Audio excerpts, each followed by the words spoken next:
A batalha mais importante da Guerra do Anel pode não ter sido nem a do Abismo de Helm, nem a dos Campos de Pelennor. O confronto mais decisivo aconteceu na Ponte de Caçadum, em Moria, entre o Gandalf e o Balrog. O fogo negro não é bom para você! Chama de Udum! A Sociedade do Anel não viu o que aconteceu depois que o Gandalf caiu, mas essa luta entre os dois Maiar durou muito tempo. Então, o que rolou depois que eles caíram da ponte? Corram, seus tolos! No dia 15 de janeiro de 3019, a Sociedade do Anel foi atacada por orcs na tumba de Balin, nas minas de Moria, e precisou fugir em direção à ponte de Caçadum. Tudo graças ao Pippin, né? Mas enfim, Moria já estava abandonada pelos anões há mais de 1000 anos. Em 1980, um Balrog foi despertado e transformou o lugar em um refúgio para os orcs, tornando o nome de Moria símbolo de tragédia.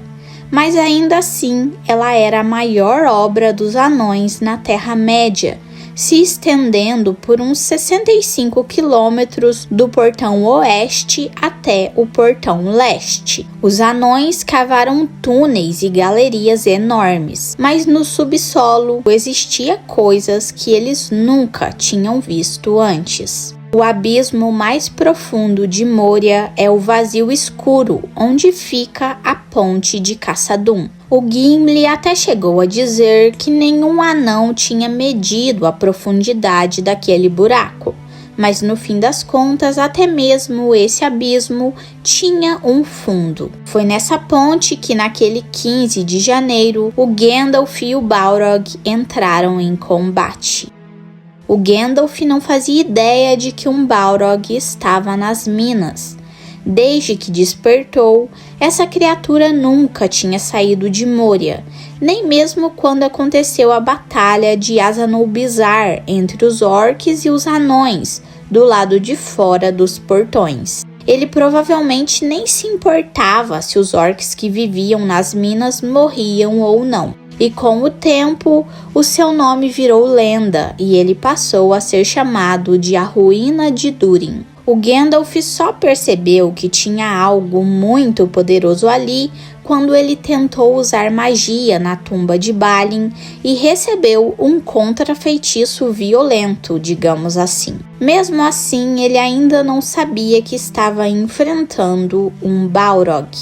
Só quando a criatura apareceu de verdade é que ele entendeu que estava diante de um ser das eras antigas. Então ele imediatamente mandou os outros atravessarem a ponte enquanto ele ficava para lutar. Nesse momento, nós ouvimos o Gandalf dizer uma das frases mais icônicas de toda a saga: "Sou um servo do fogo secreto, portador da chama de Anor." O fogo negro não é bom para você! Chama de Udum! Volte para a sombra! Mas você sabe o que essas palavras significam? Se vocês quiserem, eu posso fazer um vídeo explicando detalhadamente o significado por trás dessa frase e contar o porquê ela é tão poderosa dentro da Terra-média. Vocês querem? Comenta aí. E então, os dois entraram em combate na ponte de Caçadum. O Gandalf usou o seu cajado para quebrar a parte da ponte onde o Balrog estava, fazendo a criatura despencar no abismo. Mas no último segundo, o Balrog conseguiu laçar o Gandalf com o seu chicote e puxou ele lá para baixo também. O abismo, que Gimli disse ser absurdamente profundo, realmente não parecia ter fim. O Gandalf caiu por um longo tempo e o Balrog caiu junto. E enquanto despencava, o Gandalf podia sentir o calor do monstro queimando a sua pele, até que finalmente eles chegaram lá no fundo. Lá embaixo existia um lago escuro e profundo, um lugar tão sombrio que nem tinha nome, Talvez fosse dali que a criatura do lago do portão oeste de Moria tivesse surgido há muito tempo. A água era gelada como a morte, quase congelando o coração do Gandalf. E mesmo sendo uma criatura de fogo, até o Balrog teve as suas chamas apagadas naquele lago. Mas isso não foi suficiente para derrotar ele. Sem o seu fogo, ele se transformou em algo diferente. Uma coisa grotesca e pegajosa. Dá para deduzir que o calor do Balrog reagiu com a lama no fundo do lago, cobrindo o seu corpo e mudando a sua forma. E mesmo assim a luta não parou. Ali onde o tempo não tinha significado, os dois continuaram se enfrentando. O Balrog atacava sem parar, seus braços cobertos de lama tentando agarrar o Gandalf e sufocá-lo. Mas o mago resistia e contra-atacava, e em certo momento o Balrog percebeu que não venceria assim tão fácil e fugiu para os túneis escuros. Agora a história fica mais interessante, porque esses túneis não foram feitos pelos anões, mas sim por criaturas antigas e desconhecidas, tão misteriosas que nem o Sauron sabia o que eram. E se você ficou interessado em saber que tipo de criaturas são essas, eu já fiz um vídeo aqui no canal só falando sobre elas, até porque o próprio Gandalf não quis contar nada sobre elas para não estragar a luz do dia. Ficou curioso? O link tá aqui na descrição. Apesar do Gandalf ter caminhado por lá mesmo sem nunca ter visto aqueles túneis antes, o Balrog parecia conhecer muito bem aquele lugar. Foi ali que ele dormiu antes de despertar, e foi dali que governou Moria por mais de 1000 anos.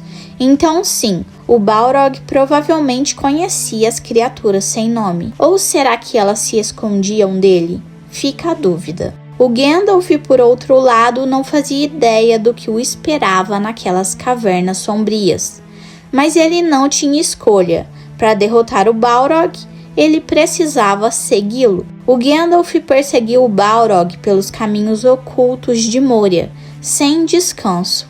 A criatura sombria subia cada vez mais, se movendo em direção ao noroeste, até que finalmente retornaram às áreas escavadas pelos anões. O destino final dessa perseguição era a lendária Escada Sem Fim, uma estrutura antiga que se erguia em uma espiral desde as profundezas de Moria até o topo das Montanhas Sombrias. Os anões de Khazad-dûm já consideravam essa escada mais um mito do que uma construção real, mas ali estavam o Gandalf e o Balrog, subindo seus milhares de degraus sem excitação.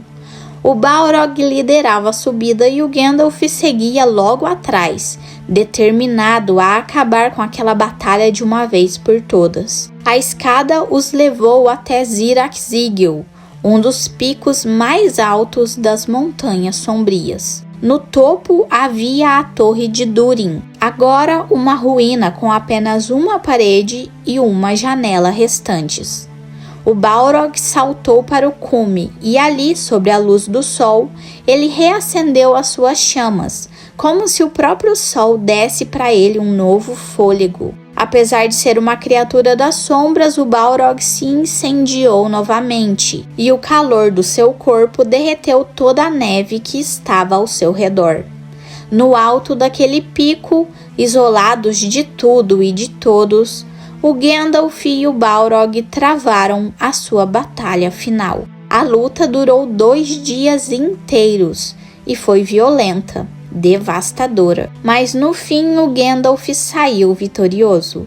Com um golpe final ele lançou o Balrog montanha abaixo. A criatura atingiu a encosta e ao cair, destruiu tudo ao seu redor antes de finalmente morrer. Antes de comemorar, precisamos lembrar que essa vitória teve um preço muito alto. O Gandalf gastou todas suas forças naquela luta e caiu sem vida no topo da montanha. Só que diferente do Balrog, O Gandalf era um Ainu, um espírito imortal, então ele não estava realmente morto, apenas sem um corpo físico. Nem todos os Ainur conseguiam voltar depois de perderem os seus corpos. O Saruman e o Sauron, por exemplo, permaneceram apenas como espíritos fracos e impotentes após as suas derrotas. Mas o Gandalf era diferente. Ele foi enviado pelos Valar sob o comando de Ilúvatar, e o seu espírito era forte. Então a sua essência vagou por dimensões além do tempo e do pensamento, indo para um lugar onde apenas poderes superiores poderiam decidir o seu destino. Ele foi enviado de volta ao mundo renascido em sua missão. E não existe uma resposta definitiva sobre quem o trouxe de volta, mas tudo indica que foi Ilúvatar e não os Valar.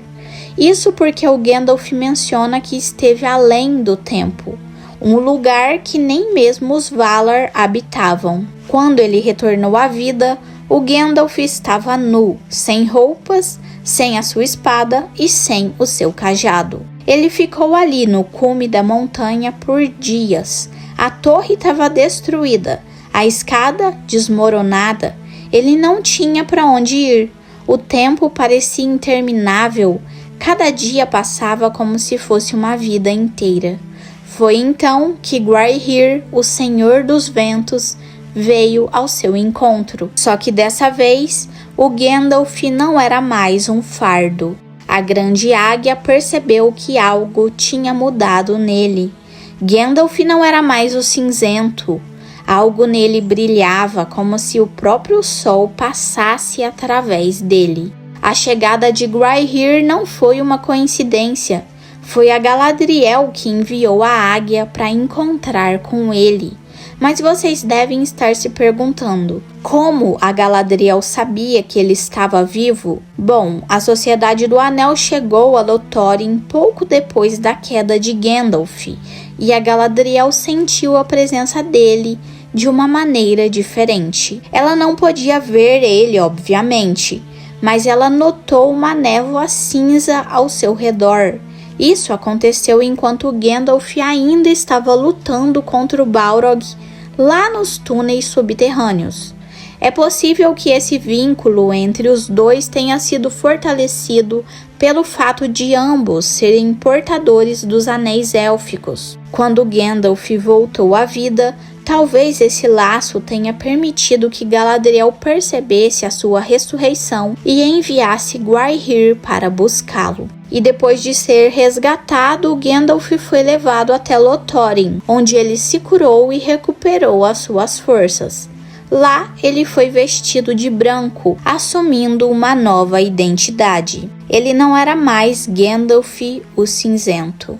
Agora ele era Gandalf o Branco, o único dos Istari que cumpriu a sua missão de se opor a Sauron. E foi desse jeito que terminou a história do duelo entre o Gandalf e o Balrog. Aquele que caiu da ponte de Khazad-dûm renasceu mais forte, pronto para guiar os povos livres na luta final contra as trevas. Sou Gandalf o Branco e volto para vocês agora, em um momento decisivo. Então, por hoje é isso. Não deixe de me falar o que você achou do vídeo de hoje. E por favor, não se esqueça de se inscrever para ajudar o meu canal a crescer e ative o sininho das notificações para ficar por dentro quando eu postar um vídeo novo por aqui. Até mais!